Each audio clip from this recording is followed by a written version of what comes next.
Opa, fiel! Primeiramente quero pedir para que você deixe o like e se inscreva no canal se você ainda não é inscrito. Então, fiel, novidade no Corinthians, né? Pode estar pintando novidade aí. É um volante e detalhe, pode ser mais uma negociação entre Corinthians e Zenit. Vou trazer essa novidade para vocês aí. E também a escalação para o jogo de amanhã. O Corinthians que vai aí com o time todo reserva, né? Deixou de relacionar inclusive o Roberto, Roger Guedes, Maicon, Fagner, enfim, vários jogadores ali, medalhões, não foram relacionados. E o Corinthians vai com o time totalmente reserva aí. Deixe sua opinião. Enfim, começando a falar sobre esse possível reforço do Corinthians. É o seguinte, a questão do Cuejá, eu sempre falei aqui, eu nunca fui oportunista igual muitos foram, né? Muitos cravaram, muitos disseram que já estava fechado, né? Já estava tudo certo. Eu nunca falei aqui que já estava tudo certo no meu canal, certo? Eu disse que estava próximo, por quê? Porque o Corinthians tinha deixado de negociar já pela pedida do Al Hilal e o Cuejá entrou em contato com o Corinthians dizendo para voltar a negociar que ele tem interesse de ir para o Corinthians sim. E o Al-Hilal iria abaixar um pouco a pedida. Abaixou a pedida, mas não chegou nos valores que o Corinthians quer, até porque não tem como você pagar mais de 3 milhões de euros para um jogador de 31 anos. Na verdade, eu não pagaria nem dois, certo?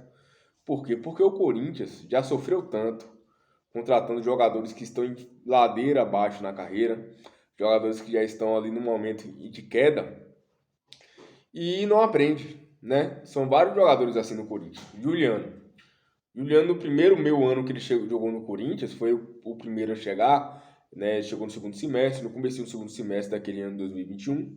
Ele jogou muita bola, mas aí no outro ano já não jogou nada, e nesse ano menos ainda. Por quê? Porque ele já está em ladeira abaixo na carreira, a idade, né? Então, um exemplo aí, o Renato Augusto. A qualidade é a mesma, mas fisicamente ele vai caindo e também se lesiona muito devido à idade também. Nós podemos ver o Gil. O Gil, de quando chegou no Corinthians, foi ladeira abaixo. Né? A volta dele ao Corinthians, né? Foi só ladeira abaixo. Fábio Santos nem se fala. Então, assim, eu acho que já são muitos exemplos que a diretoria errou para não errar mais, né? A não ser que, por exemplo, trouxesse o Fábio Santos por uma temporada, duas, o Gil por uma, duas, mas não. Os caras trazem os caras para ficar, ainda mais se você pegar um Coelhar e investir, né? Investir alto, que 16 milhões não é pouco. Pra você ter ideia, o Corinthians recebeu só 10 milhões pela venda do Mantuan, né? Piada. Então, a negociação com o Mantuan deu uma esfriada. Não quer dizer que ele não venha, porém o Corinthians já está achando que está sendo usado para dar ibope pro jogador. Do Mantuan não, gente, do Cuejá. Talvez o Cuejá não venha. E o Corinthians está achando que está sendo usado, né? Para dar ibope pro jogador, para dar ibope para negociação do jogador, para aumentar o passe dele.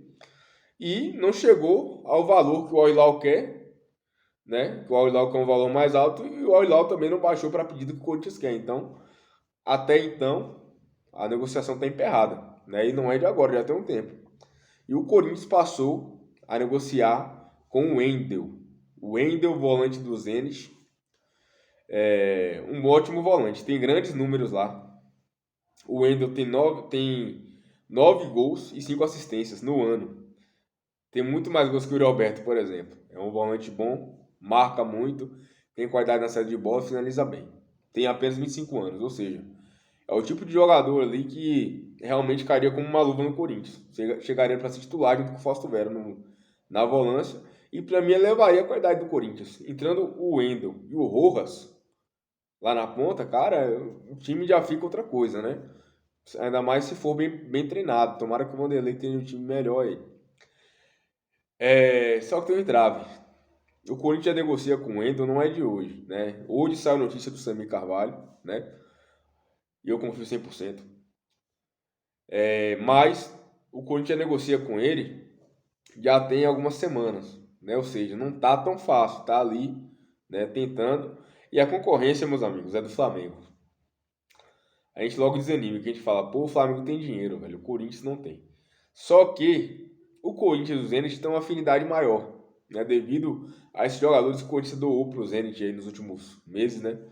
Muitos jogadores doados pro Zenit. Então o Zenit tem um certo relacionamento ali com o Corinthians, né? A preferência pro Corinthians. Mas queira ou não, o dinheiro está em pauta também. Então, se torna um pouquinho aí complicado, mas o Corinthians negocia e quer o jogador, e a negociação está acontecendo.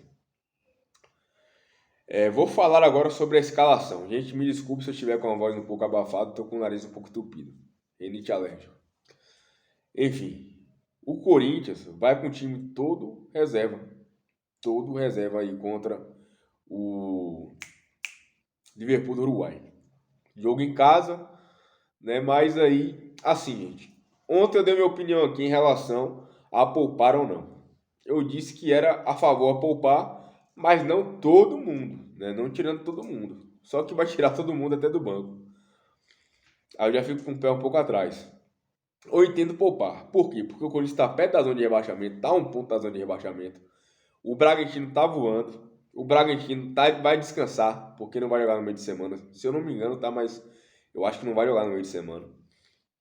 Então o Corinthians teria uma desvantagem absurda com jogadores cansados da quarta-feira para jogar no domingo. Assim como foi contra o Cuiabá. Não estou dizendo que isso aí foi determinante, não foi, né? Mas aconteceu também contra o Cuiabá. Cuiabá descansado a semana toda, o Corinthians foi com o mesmo time na quarta e no domingo. E não venceu.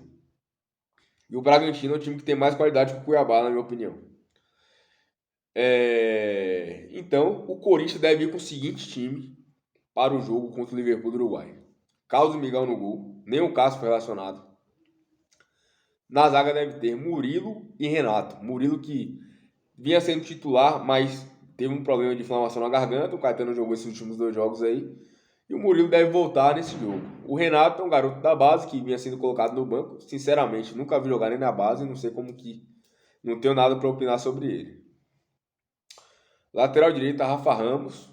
Lateral esquerda, o Fábio Santos. Assim, eu colocaria na lateral esquerda o Vitor Mir. Porque para mim o Fábio Santos não serve nem para jogar um time reserva. Tá? Fábio Santos é ídolo. Obrigado pelos serviços prestados, mas fisicamente não aguenta mais. Para mim já é jogador. O Rafa Ramos é aquele cara, aquele português que está encostado, assim. Nunca achei muito bom jogador também, mas eu acho que ele foi encostado até demais. Eu acho que ele deveria ter tido um pouquinho mais de oportunidades aí. Vai entrar, mas também eu colocaria o Léo Maná no segundo tempo. Quero testar o Léo Maná. Quero ver o Léo Maná jogar. O Léo Maná jogar, que é um garoto da base muito bom. Juliano de primeiro volante, novidade aí. O Juliano que entrou aí naquele jogo contra o Atlético Paranaense de primeiro volante. Não sei, vou ver. Quero ver ele como primeiro volante. Vai que cola, né? Acho difícil porque marcação ele não vai ter, mas melhora a saída de bola, enfim. Matheus Araújo e Adson, mais à frente. Tem o Fausto Vera no banco. No banco não, relacionado. Eu acho que ele vai entrar com o Fausto Vera. Né? Na provável escalação não tá o Fausto Vera. Mas o Fausto estava fora esses últimos 2 jogos aí. Eu acho que ele deve entrar com o Fausto Vera. Ou então talvez, né, ficou parado 2 jogos, Fausto Vera, talvez ele entre no segundo tempo. Não sei, mas pra mim, eu tô com o feeling que o Fausto Vera vai ser titular. Na ponta direita, Pedro, centroavante Giovani, ó. Giovani é um cara que finaliza muito bem. Acompanha o Giovani na base. Eu torço para que o Giovani faça um gol amanhã. Para que o Giovani jogue muita bola amanhã. Porque eu quero ver ele como centroavante.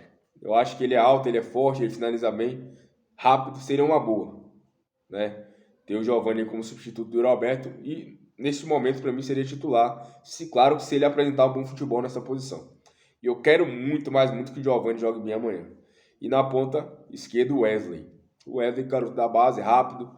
Pra mim, só foi o fato dele cortar para os 2 lados já é melhor que o Adson. O Adson que vai ser colocado amanhã como meio armador, vai que dá certo, né? Também é outra posição em que eu gostaria de ver. Enfim, esse time do Corinthians, recheado de garotos da base, né? Tem de veterano aí o Fábio Santos e o Juliano, o Rafa Ramos ali também já tem seus 27, 28 anos, mas não é medalhão ainda não. Enfim, essa escalação do Corinthians pro jogo de amanhã, provável escalação, né? Comente o que você achou, se inscreva no canal se você não é inscrito, né? Perdoe minha voz mais abafada hoje com essa rinite. Deixa o like para fortalecer e vai Corinthians.